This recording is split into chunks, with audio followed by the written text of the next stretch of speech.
সে লক্ষ্য করল যে ছানাগুলোকে দেখতে দেখতে জনার্দনবাবু দুবার তার ডান হাতটা উপর করে ঠোঁটের নিচে বুললেন। জিভ দিয়ে জল না পড়লে মানুষ কখনো ওভাবে ঠোঁটের নিচটা মোছে না। তারপর শিবু দেখল জনার্দনবাবু ওত পাতার মতো করে নিচু হলেন। তারপর হঠাৎ হাত থেকে বই ছাতা ফেলে দিয়ে খপ করে একটা ছাগলের বাচ্চাকে জাপটে ধরে কোলে তুলে নিলেন। আর সেই সঙ্গে শিবু শুনতে পেল ছাগলছানার চিৎকার আর জনার্দনবাবুর হাসি। শিবু এক লাফে ইটের পাজা থেকে নেমে আর এক লাফে আরেকটা পাজা টপকাতে গিয়ে হোঁচট খেয়ে চিংপটাং। কে ওখানে?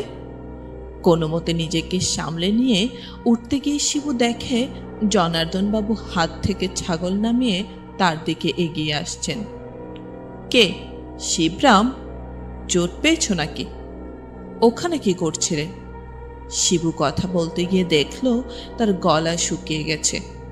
তার ইচ্ছে করছিল উল্টে জনার্দনবাবুকে জিজ্ঞেস করে, আপনি ওখানে কি করছিলেন?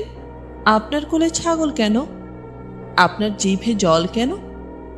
জনার্দনবাবু শিবুর কাছে এসে বললেন, ধরো, আমার হাত ধরো। শিবু কোনো মতে হাত না ধরেই উঠে দাঁড়ালো। তোমার বাড়ি তো কাছেই না? হ্যাঁ হ্যাঁ স্যার। ওই লাল বাড়িটা কি? হ্যাঁ স্যার।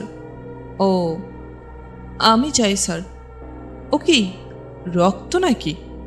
শিবু দেখল তার হাঁটু ছড়ে গিয়ে সামান্য একটু রক্ত চুইয়ে পড়ছে, আর জনার্দনবাবু এক দৃষ্টে সেই দিকে চেয়ে রয়েছেন, আর তার চশমার কাচ দুটো জল জল করছে।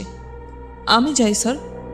শিবু কোনো মতে বইগুলো খচমচিয়ে মাটি থেকে তুলে নিল। শোনো শিবরাম।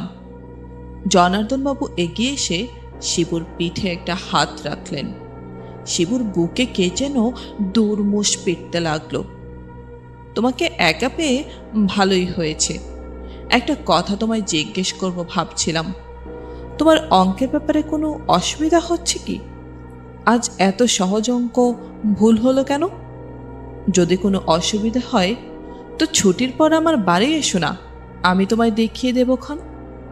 অঙ্কেতে যে ফুল মার্কস পাওয়া যায়, পরীক্ষায় ভালো করতে হলে অঙ্কেতে তো ভালো করতেই হবে।